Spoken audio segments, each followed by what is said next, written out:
Voilà, demeurez, comme je dis de temps en temps, dans l'état où Dieu vous a trouvé. Vous avez reçu beaucoup, c'est fort, c'est riche, et si vous êtes encore nourri de ce que vous avez entendu hier et aujourd'hui, laissez-vous pour cette digestion. Ne prenez pas d'indigestion, prenez ce qui vous convient pour manger. Voilà, et vous nourrir de ce que Dieu vous donne. Laissez-vous rassasier par Dieu. Voilà. Et je me dis, ben, la parole des orateurs est bien sûr de qualité. Nous avons entendu nos frères et sœurs. Euh, je pense beaucoup à ce que dit Jésus dans... Euh, c'est pas Jésus qui le dit, c'est dans l'Écriture sainte. Il est dit que quand on mangeait la manne, elle avait le goût de ce qu'on désirait. Voilà. Et donc, si vraiment en mangeant la parole de Dieu, voilà, l'homme ne vit pas seulement de pain, mais de toute parole qui sort de la bouche de Dieu, c'est en mangeant la parole de Dieu qu'on vous sert, voilà, vous êtes nourri, elle aura le goût de ce que vous désirez en profondeur. Voilà. Donc si vous avez déjà votre menu, votre plat, voilà. Par curiosité, vous pouvez goûter un peu du mien, mais voilà, c'est goûter ce que Dieu vous a donné, prenez et laissez-vous voilà, rassasier par le désir profond de votre cœur. Un amour actif. Il n'y a pas d'amour simplement qui reste cérébral ou qui reste simplement dans l'intention. Aussi peu qu'on puisse, il faut le faire. Le peu qu'on peut, il faut le faire. On ne peut pas aimer simplement dans sa tête et dans l'intention. Il faut s'essayer à aimer. Voilà. L'amour était un peu compliqué peut-être autant pour les gens de l'Ancien Testament ou les gens du temps de Moïse que pour nous. L'amour était déjà prêché, l'amour de Dieu était déjà prêché, l'amour du prochain était déjà prêché. Euh, et c'est pourquoi ça devait rester compliqué, comme c'est encore compliqué peut-être pour certains d'entre nous, cet amour. Il avait besoin d'être incarné, cet amour. Il avait besoin d'être vu, touché, senti, et Jean le dit, ce que nos mains ont touché, ce que nos yeux ont vu, ce que nos oreilles ont entendu, nous vous l'annonçons, c'est Jésus qui était dans le sein du Père. Cet amour s'est manifesté. Dieu a tellement aimé les hommes qu'il nous a envoyé son Fils. Voilà. C'est le pain descendu qui nous nourrit. Et donc cet amour avait besoin d'être incarné, visible, audible et senti. Et donc, l'Église a gardé dans son ADN cet amour actif, voilà, qui est visible, audible et sensible. C'est pourquoi, d'après la parole de Dieu, l'Église nous rappelle les 7 œuvres de miséricorde. Voilà. Nourrir les affamés, donner à boire à ceux qui ont soif, vêtir ceux que vous trouverez nus, accueillir l'étranger, visiter les malades, délivrer les prisonniers et enterrer les morts. Ce sont les 7 œuvres de miséricorde que nous trouvons dans la parole de Dieu. Et vous savez que par habitude, le monde catholique s'appuie beaucoup sur ce que dit Jacques. Tu me parles de la foi, tu fais bien, mais le diable aussi y croit et il tremble. Ce n'est pas la foi. Montre-moi les œuvres. Voilà, toi tu me parles de la foi, mais montre-moi les œuvres. Et donc, c'est sûr qu'on pourrait faire le reproche à l'Église d'être plus sensible aux œuvres sociales qu'à, j'allais dire, l'annonce de l'amour de Dieu. Voilà. l'Église catholique affirme, dans sa doctrine fondamentale, malgré les vifs reproches qui lui ont été faits au cours des siècles, et surtout par la réforme protestante, que nous ne sommes pas justifiés par nos œuvres, aussi bonnes soient-elles, et que l'homme est absolument incapable de se sauver lui-même, et il y a donc absolument besoin d'être sauvé par Jésus-Christ. Voilà, c'est ce que enseigne la foi catholique reçue des apôtres. En dehors de moi, vous ne pouvez rien faire. Évangile de Jean au chapitre 15. Saint Augustin, encore lui, nous dit ceci. Dans l'Évangile, quand Jésus dit « sans moi, vous ne pouvez pas faire, rien faire », il ne dit pas « sans moi, vous ne pouvez pas faire grand-chose ». Il ne dit pas sans moi, vous pouvez faire un peu, mais ça serait mieux de faire avec moi. Il dit vous ne pouvez absolument rien faire. Que ce soit donc peu ou beaucoup, dit Augustin, rien ne peut s'accomplir en dehors de celui sans lequel rien ne peut se faire. Et le Concile de Trente dit, si quelqu'un dit que l'homme peut être justifié devant Dieu par ses œuvres, réalisées soit par les forces de sa nature, soit même par l'enseignement des lois qui sont justes, sans la grâce divine qui vient par Jésus-Christ, que cet homme soit anathème. Par là, le Concile maintient que sans la grâce surnaturelle de Dieu, l'homme ne peut poser aucun acte qui le rapproche du salut. Vous allez dire, mais quand même, donc quelqu'un qui ne connaît pas Dieu ne peut pas faire des bonnes choses. Les moindres actes que nous posons, dit l'Église, par amour du prochain, qu'on ait conscience ou pas conscience, qu'on soit ignorant ou étranger à Jésus-Christ, Dieu seul, lui, saura rendre à chacun selon ses actes. Même si Dieu fait en vous le vouloir et le faire, selon son dessein bienveillant, l'homme peut vouloir et faire du bien, même dans la méconnaissance de la loi divine. Ça n'est pas réservé aux seuls chrétiens de vouloir faire du bien et d'accomplir des œuvres de bien. Il y a les 7 œuvres donc de miséricorde qui sont exercées par les croyants.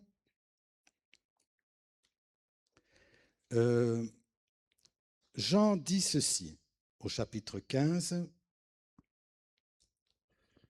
En dehors de lui, nous sommes incapables de porter du fruit qui demeure en vie éternelle.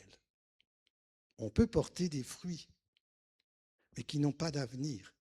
Comme un arbre planté, s'il n'est pas émondé, s'il n'est pas greffé solidement, peut porter des fruits sauvages qui vont tomber, des fruits qui n'arrivent pas à maturité et des fruits qui ne portent pas de semences. C'est pas tellement de construire un hôpital. Vous pouvez construire des hôpitaux, vous pouvez construire des léproseries, vous pouvez construire et Dieu jugera de tout ça.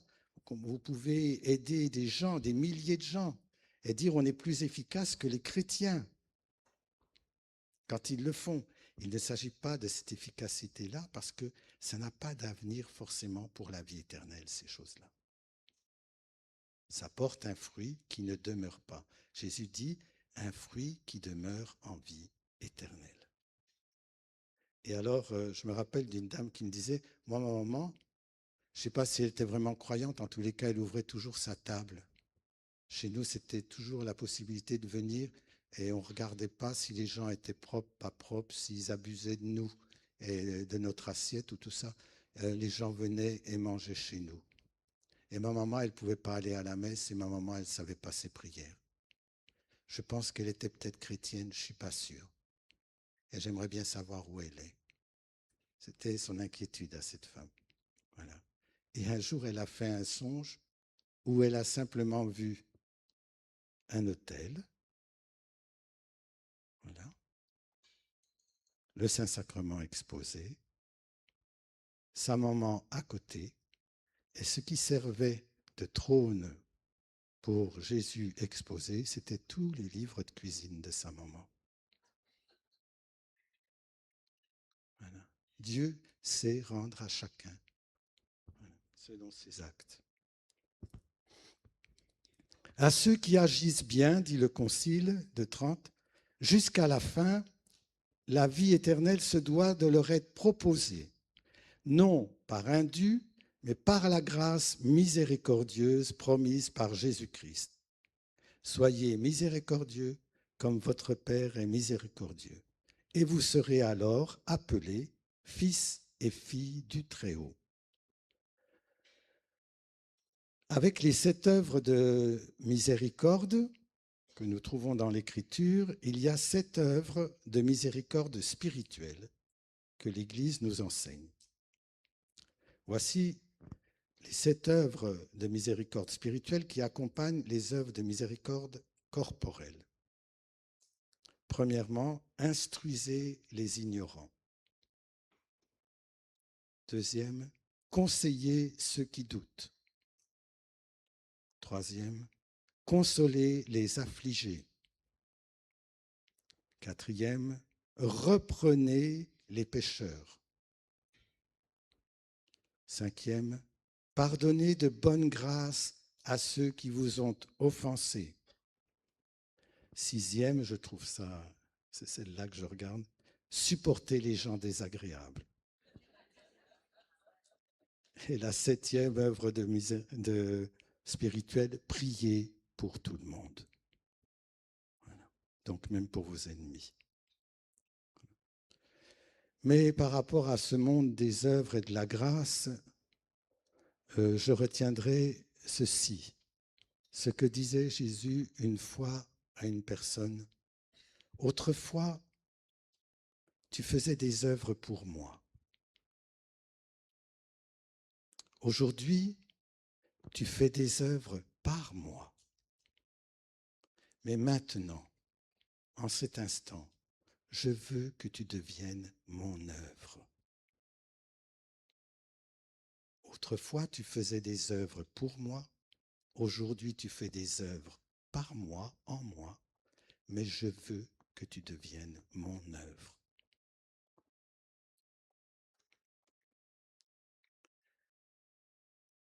Romains chapitre 5. Ceux qui reçoivent avec profusion la grâce et le don de la justice régneront dans la vie par Jésus-Christ. L'œuvre de justice d'un seul procure à tous une justification qui donne la vie. C'est toujours l'apôtre qui dit, la grâce règne par la justice pour la vie éternelle en Jésus-Christ. Vous n'êtes plus sous les lois, mais vous êtes sous la grâce. Offrez-vous à Dieu comme des vivants qui sont revenus de la mort.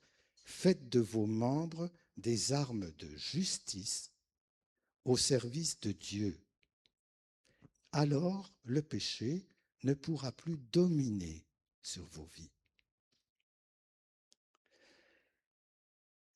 Entendez, la grâce règne par la justice.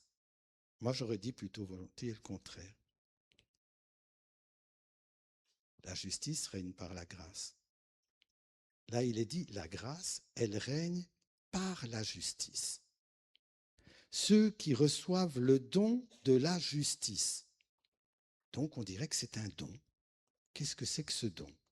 Il y a donc une pratique d'une petite justice équitée, où on fait le bien, ce que l'on peut pratiquer, et il y aurait apparemment la justice, avec un grand J majuscule, que l'on reçoit comme un don,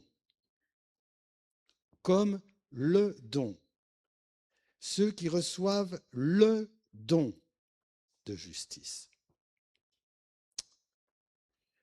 Et donc, vous avez entendu par nos frères et sœurs, qui est appelé le don parfait. Le Père et le Fils nous ont fait cette promesse. Nous vous enverrons le don parfait, le Saint-Esprit. Dieu nous sanctifie pour que nous vivions pleinement de sa vie. Dieu nous glorifie pour cela par l'action du Saint-Esprit qui poursuit son œuvre en nous, dans le monde entier.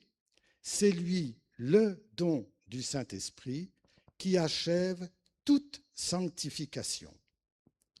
Donc vous avez entendu hier, il n'y a pas de sanctification sans l'agir du Saint-Esprit. Sans la sanctification par le Saint-Esprit, nous ne pourrons pas voir Dieu. La prière eucharistique, pour les catholiques qui sont là, vous l'entendez à chaque messe. Envoie ton esprit qui poursuit son œuvre dans le monde et qui achève toute sanctification. Voilà. C'est-à-dire que sans le don de justice, sans le Saint-Esprit qui est le don de justice, rien n'est juste. Rien n'est parfait, rien n'est vrai, rien n'est pur, rien n'est éternel et rien n'est saint. C'est du passager. Et quand on parle d'œuvre, un fruit qui demeure, c'est un fruit qui demeure en vie éternelle. C'est un fruit qui, c'est pas simplement un fruit qui serait issu du bien qu'on fait, c'est un fruit qui doit demeurer. Voilà. Alors, rechercher le Saint-Esprit n'est pas c'est pas facultatif. C'est pas une option facultative du chrétien ou des charismatiques. Rechercher l'Esprit. C'est pas ma tasse de thé, toi, tu es plutôt dans le Saint-Esprit. Moi, je suis plutôt christique. Moi, je suis plutôt avec le Père. Moi, je suis plutôt marial. Non, c'est pas une option préférentielle. C'est l'option nécessaire, c'est l'option fondamentale. Sans ces sanctifications, nous ne pouvons pas entrer dans la gloire de Dieu et profiter de cette gloire. Voilà. Donc, il peut le faire à notre insu, mais vous ne pouvez pas dire la vie dans l'esprit, c'est pas ma tasse de thé. Vous ne pouvez pas le dire, ça. Vous pouvez dire je ne comprends pas, vous pouvez dire il m'énerve, mais vous ne pouvez pas dire j'ai pas besoin du Saint-Esprit. Je ne sais pas où on va construire ce mensonge pour dire c'est mon goût. Voilà, moi je suis pas pour ça. Voilà. Non. Le Père donne l'Esprit et il s'agit là d'une acquisition. Le Père l'envoie volontiers, l'Esprit, à ceux qui lui demandent volontiers. Pour une fois qu'il y a une prière qui est exaucée tout de suite et de façon, j'allais dire, certaine, si vous dites en priant pour, il n'y a pas de danger, je crois que ça va, en priant pour telle chose, vous n'êtes pas sûr de l'avoir en temps et heure comme vous le demandez. Mais si tu dis, Père, donne-moi l'Esprit, il vous le donne. Quel est celui d'entre vous méchant qui donnerait un serpent ou un scorpion à votre enfant quand il vous demande un œuf?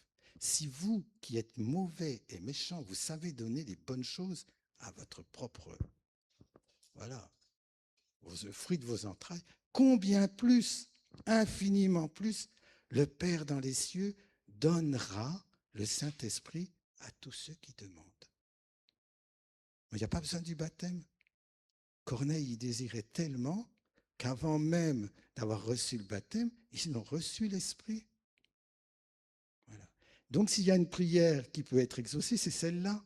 Demandez l'Esprit et croyez que vous l'avez reçu. Donc le but de la vie chrétienne, nous enseigne l'Église, et puis aussi des saints comme saint Séraphin de Sarov, bien sûr, le but de la vie chrétienne n'est pas la guérison des blessures et des maladies. On l'a entendu, notre frère en a parlé. Le but de la vie chrétienne n'est pas d'abord la consolation dans les épreuves.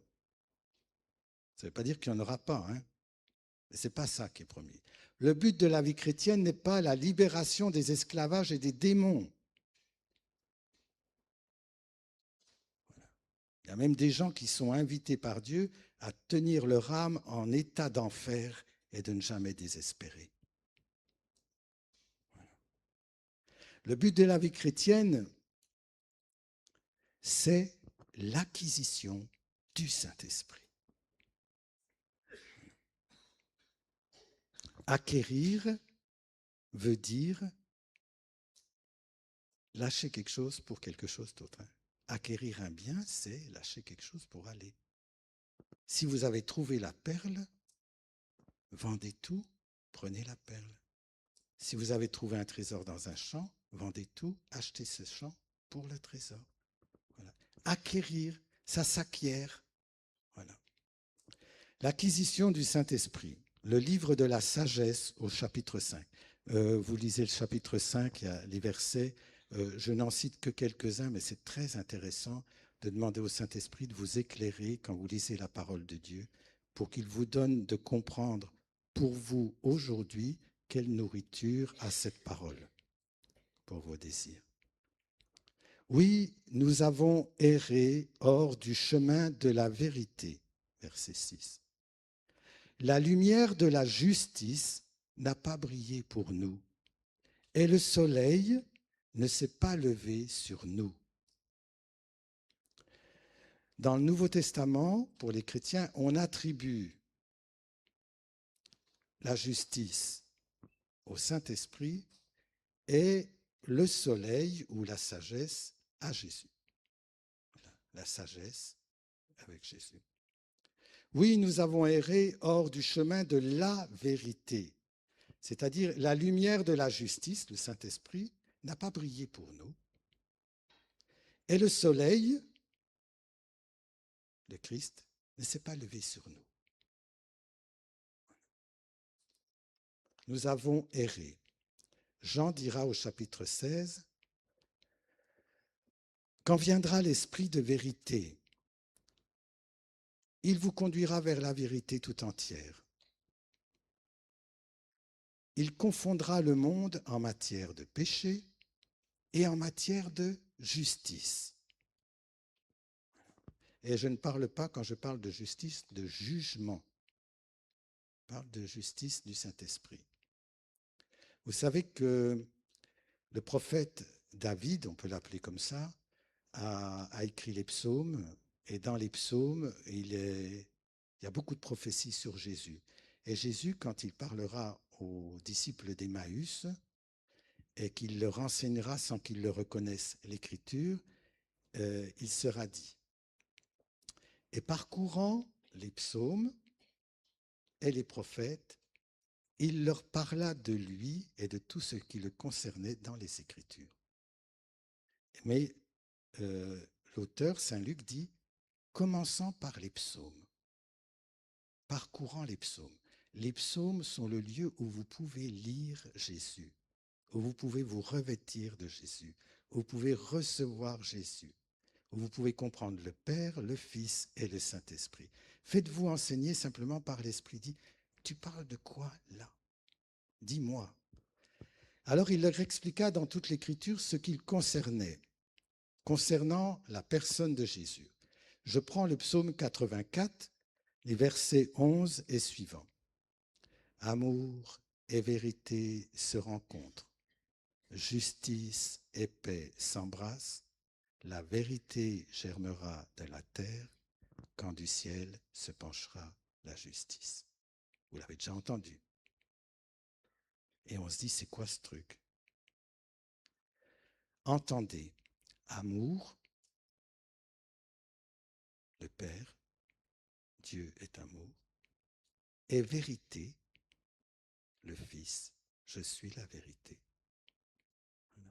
Se rencontrent, s'unissent, ne font qu'un. Justice, le Saint-Esprit, et paix, nous, c'est nous la paix. S'il y a un homme paix, une femme paix, quand vous dites paix, la paix qui est en vous va sur les gens. Si ce n'est pas quelqu'un qui la reçoit, elle revient en vous. Vous êtes des hommes de paix et des femmes de paix. Alors on peut l'entendre comme ça. Le Père et le Fils se rencontrent et ne font qu'un. Le Saint-Esprit et l'homme de paix s'embrassent. Amour et vérité se rencontrent pour ne faire qu'un. Justice et paix s'embrassent. La vérité germera de la terre. Jésus, qui est la vérité, va germer de la terre, de notre terre. Quand? Quand du ciel, la justice se répandra. Quand le Seigneur envoie son Saint-Esprit sur votre terre, Jésus naît en vous. Je reprends, amour et vérité se rencontrent, justice et paix s'embrassent, la vérité germera de la terre quand du ciel se répandra la justice.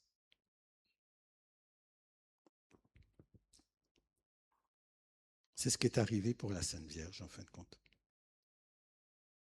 Voilà. Quand la justice s'est penchée sur elle, la terre a germé et a donné le fruit de ses entrailles. Notre terre donnera son fruit et le Seigneur donnera son bien.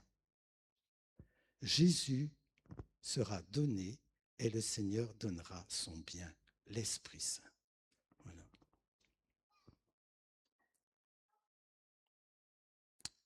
Dans Saint Jean, la première lettre de Jean, nous lisons un passage important au chapitre 3, verset 10. À ceci, nous apprenons ce discernement. Donc, il y a une histoire de discernement. À ceci, nous apprenons ce discernement. Alors, c'est quoi? Ceux qui veulent pratiquer la justice doivent pareillement aimer leurs frères.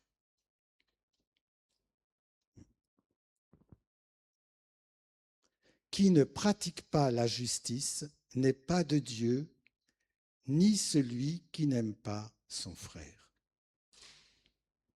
Donc, c'est deux choses différentes. Celui qui ne pratique pas la justice n'est pas de Dieu. Ça ne veut pas dire qu'il est du diable, mais pas de Dieu encore. Comme celui qui ne pratique pas la charité pour son frère. Pratiquer, c'est, j'allais dire, fréquenter, vivre avec, expérimenter, comme on pratique un sport, comme on pratique l'anglais, c'est-à-dire on est familier, on le pratique, on est familier, on vit avec, et voilà. Pratiquer la justice, donc, c'est vivre avec la justice, c'est être familier, c'est la fréquenter, c'est l'expérimenter. Eh bien, on pratique quelqu'un. Voilà. J'ai appris à le connaître. On devient familier de quelqu'un. Donc, quand il est dit pratiquer la justice, c'est-à-dire apprenez à vivre avec le Saint-Esprit. Pratiquez-le. Vivez avec lui. Voilà. Le Saint-Esprit, voilà la justice de Dieu. Donc, pratiquer la justice, c'est vivre avec le Saint-Esprit, c'est vivre dans le Saint-Esprit. C'est se laisser guider progressivement, toujours pour tout, jusqu'à devenir un fils ou une fille de l'Esprit, comme dira Jésus. Les fils de l'Esprit, les filles de l'Esprit sont comme le vent, on ne sait ni d'où ils viennent, ni où ils vont, et pourtant on entend leur voix. Voilà. Et donc, Jean va continuer, toujours dans la lettre de Saint Jean, au chapitre 3, là c'était le verset 10, là on va au verset 12. Jean continue de façon très surprenante parce qu'il quitte ne pas pratiquer la justice et ne pas aimer son frère, voilà ce qu'il ne faut pas faire. Il dit tout de suite après, quant à Caïn, on dit tiens, qu'est-ce qu'il vient faire là, Caïn? Ben, on va voir. Hein. Ses œuvres étaient mauvaises,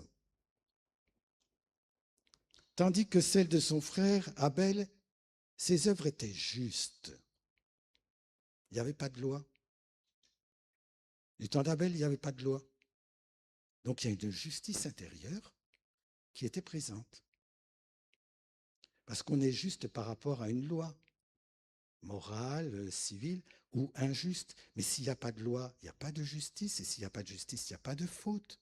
La loi, elle marque ce qui est bon, pas bon, vrai, pas vrai. Du temps d'Abel et Caïn, il n'y avait pas de loi. Ça veut dire qu'on pouvait vivre en présence de Dieu avec une justice qui était là. Les œuvres étaient mauvaises, tandis que celles de son frère Abel étaient justes. Donc, ne croyez pas que parce que Abel, le juste, celui qui vivait dans la justice du Saint-Esprit, était toujours juste. S'il avait été toujours juste, il ne serait pas mort sous les coups de son frère Caïn.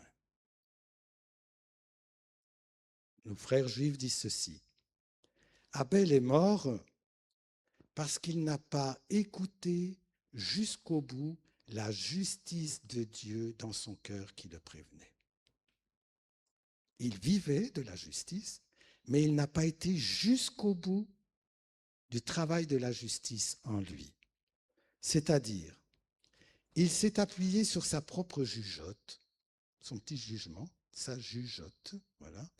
Il s'est appuyé sur son propre jugement plutôt que d'écouter la justice de Dieu en lui qui l'enseignait sur ce qu'il devait faire par rapport à son frère. Bien qu'il ait des œuvres de juste et qu'il soit appelé Abel le juste, il n'a pas accompli toute la justice de Dieu. Il n'a pas pratiqué jusqu'au bout la justice de Dieu. Il n'a pas vécu du Saint-Esprit jusqu'au bout. Comment?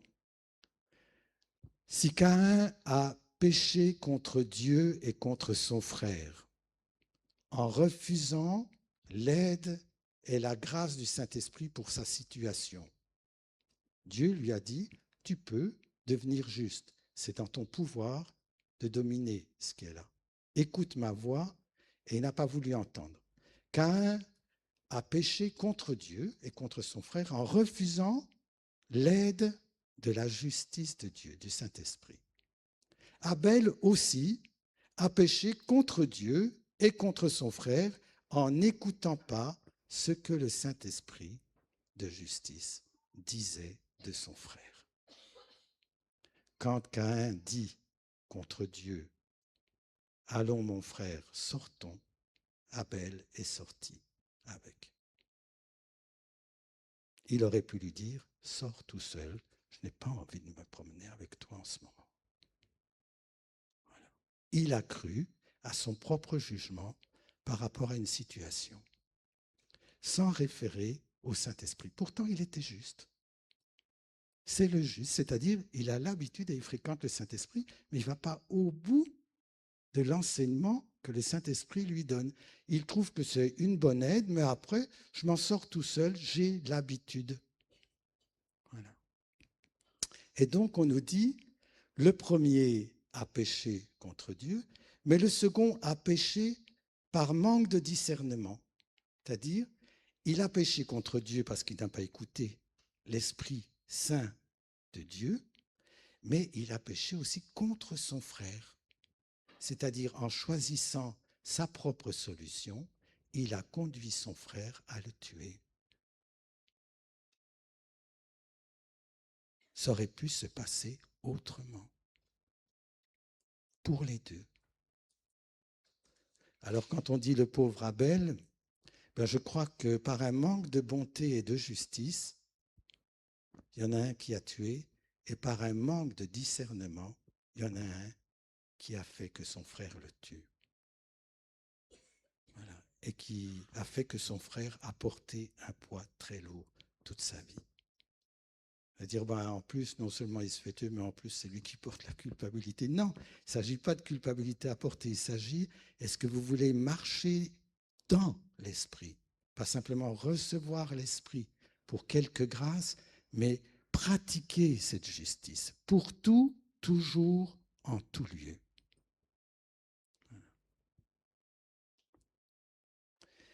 Je le comprends parce que Jésus n'avait pas été encore glorifié et que le Saint-Esprit n'avait pas été donné de façon durable comme il nous est donné.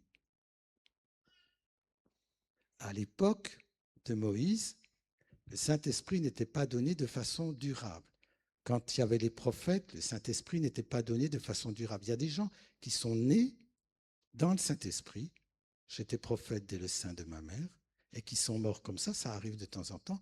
Mais il y en a qui acquièrent le Saint-Esprit et il y en a qui le perdent et il y en a qui le reçoivent que pour un temps. C'est pour ça que le grand prophète David, le roi, dit « Ne me reprends pas ton Esprit Saint ». Vous ne pouvez pas lire le psaume 50 en vous attribuant cette parole. Vous ne pouvez pas dire « Seigneur, surtout, ne me reprends pas ton Esprit Saint ». Parce qu'il ne vous le reprend pas. Il s'est lié à vous, l'Esprit Saint.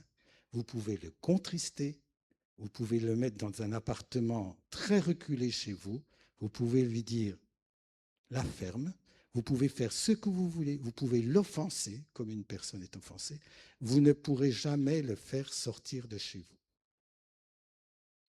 Voilà. Le Saint-Esprit ne s'en va pas. Et quand je lis des fois des choses en disant pour ne pas perdre la grâce du Saint-Esprit, oui, pour ne pas perdre les fruits que l'Esprit nous donne.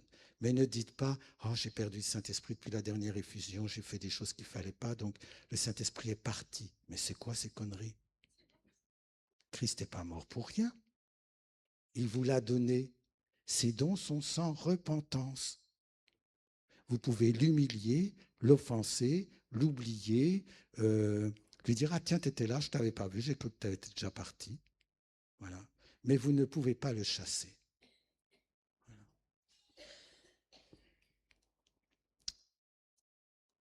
Aimer la justice. C'est le roi David, non, c'est Salomon. Salomon, le fils de David, à qui est attribué le livre de la sagesse. Vous relirez le chapitre 1 de la sagesse. C'est très beau, avec les versets, vous lisez tranquillement. Et à un moment donné, le roi Salomon dit « Aimez la justice ». Mais à qui il le dit? On pense, les Juifs disent, il écrivait, Salomon, où il faisait écrire au roi de son époque qui était autour de lui, qui vantait sa sagesse. Donc lui, il faisait des... Voilà, il envoyait des mails comme ça, aimer la justice. Et il faisait un petit paragraphe. Et les rois de l'époque, c'était donc des... Comment on dirait ça?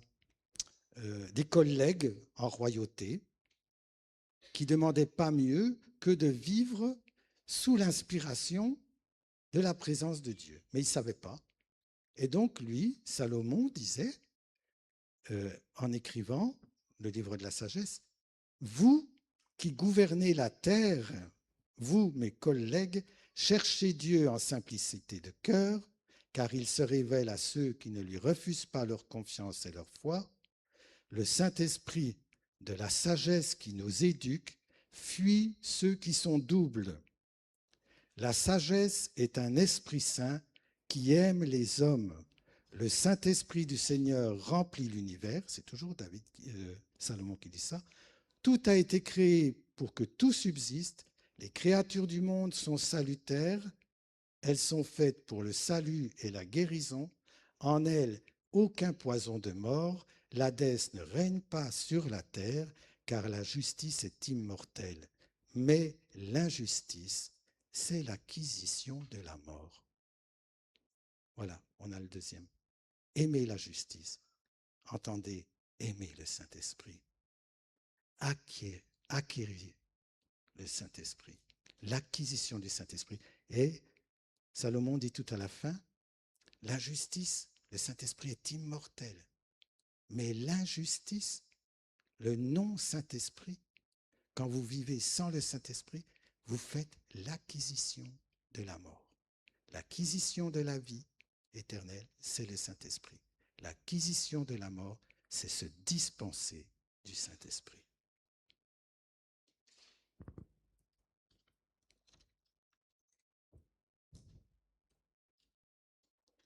Nous allons à Dieu en nous donnant entièrement dans nos limites de vie actuelles.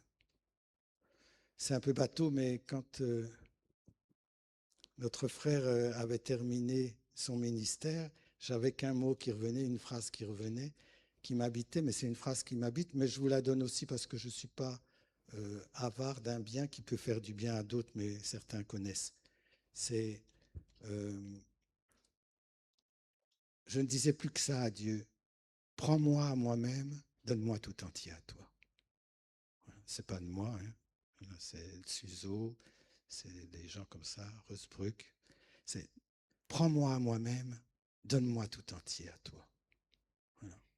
Donc nous allons à Dieu en nous donnant entièrement dans nos limites de vie actuelles, dans un acquiescement, notre assentiment, et dans la mise en œuvre de nos faibles forces, avec nos vertus ou avec les, j'allais dire, l'essai de nos vertus. Car sachez bien, comme disait notre frère, vous n'entrez pas au ciel avec vos charismes. Vous entrez avec vos vertus. Le travail du Saint-Esprit en vous va vous faire devenir des hommes et des femmes de l'Esprit. Et vous entrerez et on verra sur vous, dans la gloire, le travail du Saint-Esprit dans votre chair. Voilà. Vous serez submergé par le Saint-Esprit. Personne n'aura à envier son frère, sa sœur, mais vous n'aurez pas tous la même couleur, vous n'aurez pas tous les mêmes habits, vous n'aurez pas tous les mêmes couronnes, vous n'aurez pas tous les mêmes gloires. Et ça viendra du travail du Saint-Esprit en vous sur la terre. Voilà. Mais ceux qui arrivent en dernière heure auront la vie éternelle. Et ils ne seront pas regardés en disant « moi j'aurais bien aimé sa couronne ». Voilà. Non, non, ils seront habités pleinement habités par Dieu. Ils n'envieront personne, mais certains dans le ciel, vous les verrez avec une couleur particulière, avec un rayonnement particulier, avec une gloire particulière qui n'est pas née simplement dans les cieux en entrant dans la gloire, mais qui est née sur la terre avec le travail du Saint-Esprit en eux. Comprenez ça?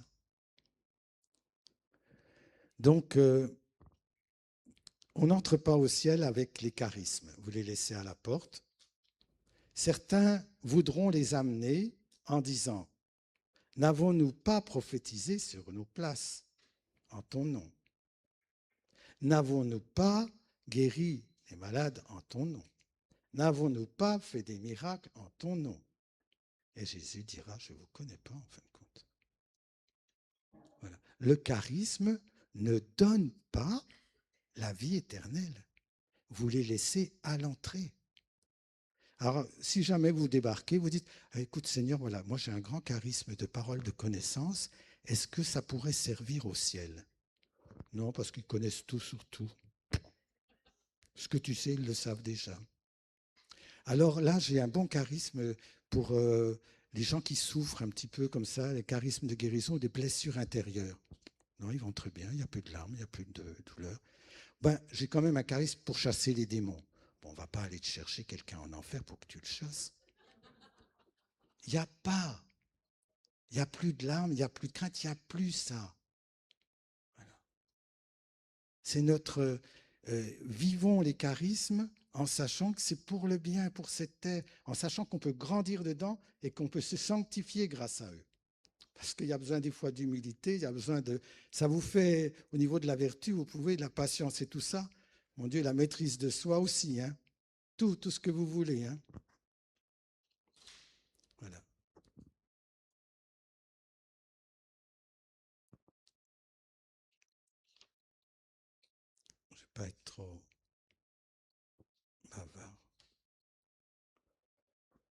Demeurons sous la justice de Dieu. Alors, Jésus dira, cherchez d'abord le royaume de Dieu et la justice, c'est-à-dire le Saint-Esprit. Et tout le reste vous sera donné par surcroît. Bienheureux de la Colombière, Claude de la Colombière dit ceci, en parlant à Marguerite Marie. Tes ennemis continueront peut-être à te montrer du doigt pour te reprocher ce que tu auras dit, ce que tu auras fait, ce que tu n'auras pas dit, ce que tu n'auras pas fait, ce que tu aurais dû dire et ce que tu aurais dû faire. Sous les lois du monde et des cœurs qui ne connaissent pas vraiment Dieu, tu resteras toujours une accusée, lève-toi. Accusé, levez-vous. Vous resterez toujours des accusés. Voilà. Qu'avez-vous à dire pour votre défense? Ça, c'est moi qui rajoute ça. Accusé, assieds-toi, tu es condamné à l'unanimité. Voilà. Vous aurez beau vous défendre, vous justifier avec vos propres arguments, vous aurez beau apporter vos preuves, faire valoir votre bonne foi, vous ne trouverez jamais grâce aux yeux du monde. C'est enregistré ou pas? Pourtant, pourquoi on essaye toujours de trouver grâce quand même? Voilà. Même si vous demeurez sous la justice de Dieu en vous, même si vous pratiquez la justice de Dieu, même si vous vivez le Saint-Esprit au quotidien, qui pourra vous condamner? Puisque c'est le Saint-Esprit et la justice de Dieu qui vous justifient. Qui pourra vous séparer de l'amour de Dieu? Donc au tribunal de Dieu, au jour du jugement, et il y a des gens qui savent qu'il y aura un tribunal, il y aura un jugement, le juste juge se lèvera et proclamera à la face des anges et des hommes, accusé, lève-toi. Vous vous lèverez la tête droite. Je te déclare acquitté.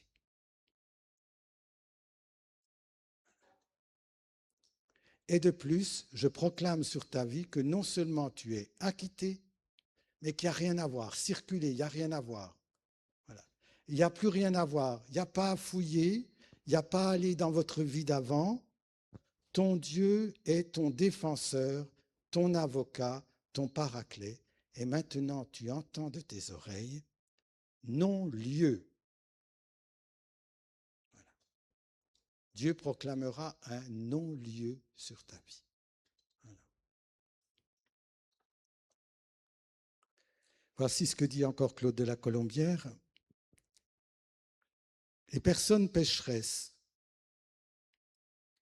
aussi pécheresse soit-elle, dès que cette personne se tourne vers lui et se livre sans réserve, avec confiance, à la divine miséricorde de celui qui a accepté de mourir pour nous, afin de nous arracher tous à la damnation éternelle. Voilà. Il dit, fais justice à Dieu, crois-le infiniment bon et miséricordieux. Même si tu es infiniment misérable, et même si tu te considères comme le dernier des pécheurs, crois à sa miséricorde pour le monde, pour les autres et pour toi. Tu honores ainsi Dieu plus que 99 justes, voilà, qui n'auraient pas besoin de conversion. Dieu veut que tu t'en remettes à sa miséricorde infinie. Il est certain que la plus faible des créatures n'a plus de sujet de désespoir que la plus forte des créatures, parce que la miséricorde de Dieu est pareillement déversée sur les forts et sur les faibles. Pour ceux qui sont de la fraternité, vous entendez quelque chose d'hyperlataste là-dessous. Père Lataste disait, pour se donner à toi, Dieu ne regarde pas ce que tu as été, il est touché de ce que tu es aujourd'hui. Et lorsque tu arriveras au ciel, il te dira, est-ce que tu as beaucoup péché? Il te dira, est-ce que tu m'aimes beaucoup? Parce que Dieu a mis dans le cœur des plus grands pécheurs ce qui peut faire les plus grands saints. Et je voudrais terminer, avant qu'on entre peut-être dans une louange puissante, si Dieu le veut. Voilà. Par notre vocation. Est-ce que vous avez vu à la messe, chaque fois qu'il y a une Eucharistie, il y a un échange entre le prêtre, j'en ai peut-être déjà parlé, et le fidèle. Et avant chaque prière de consécration, il est dit, le prêtre dit, « Rendons grâce au Seigneur notre Dieu. » Vous répondez, « Cela est juste et bon. Cela est miséricorde et Saint-Esprit. Cela est justice. Cela est bonté. » Quand le prêtre dit, voilà, rendez grâce au Seigneur, louez-le, vous répondez, miséricorde, Saint-Esprit, justice et bonté. Le prêtre dit, vraiment, il est juste et il est bon de t'offrir notre action de grâce, toujours et en tout lieu. Voilà.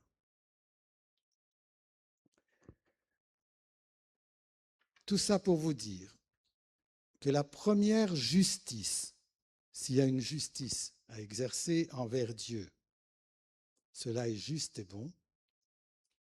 Rendez grâce au Seigneur notre Dieu. Et après, il y a tout l'appel, vraiment, il est juste et bon, et avec les anges et tout ça. Laisse-nous joindre nos voix à celles des anges qui sont dans un concert sans fin, qui n'interrompent jamais leur louange, pas même quand ils travaillent. Voilà. Le psaume 91. Pour le juste, la louange va bien. Ah, voilà un texte qui m'intéresse beaucoup. Voilà. La louange va bien au juste. Mais les impies, les injustes, n'aiment pas la louange. Ça ne veut pas dire parce que vous êtes fatigué ou vous n'aimez pas tel et tel groupe de prière. Non. Foncièrement, il y a une agressivité qui monte dans le cœur de celui qui ne veut pas du Saint-Esprit, parce que le Saint-Esprit vous fait vous détourner de vous-même pour faire briller Dieu. Tandis que l'Esprit du monde vous fait briller vous-même ou vous ramène à vous ou à d'autres créatures. On détourne le projecteur de Dieu pour le projeter sur soi ou sur les autres, ce qu'on appelle des stars, des lumières. On détourne la lumière. Lucifer, qui était le chantre par excellence de Dieu, a pris la lumière qui éclairait Dieu pour se faire briller. Lucifer, porteur de lumière. Et au lieu de porter la lumière, lui qui était le chantre de tous les anges, il s'est fait briller lui-même. Le juste, celui qui vit et qui expérimente le Saint-Esprit, aime tourner la lumière de son cœur vers Dieu. Quand on loue, c'est le seul moyen qu'on s'oublie un peu en vérité. Voilà. Et donc c'est une histoire, la louange, c'est une histoire d'amitié, une histoire d'intimité. Voilà. Et le chant de louange, comme dit Jean-Paul II, je crois, voilà, il dit ceci pour terminer. Nous devons nous laisser attirer par l'appel insistant à louer Dieu. Il dit ça au mois de février 2003. Louez le Seigneur, louez-le, louez-le. Entre le ciel et la terre s'établit un canal de communication dans lequel se rencontre l'action du Seigneur et le chant de ceux qui le louent. Au cours de la louange, nous accomplissons une ascension vers la lumière divine et en même temps nous faisons l'expérience d'une descente de Dieu qui s'adapte à nos limites pour nous écouter, nous parler, nous rencontrer et nous sauver.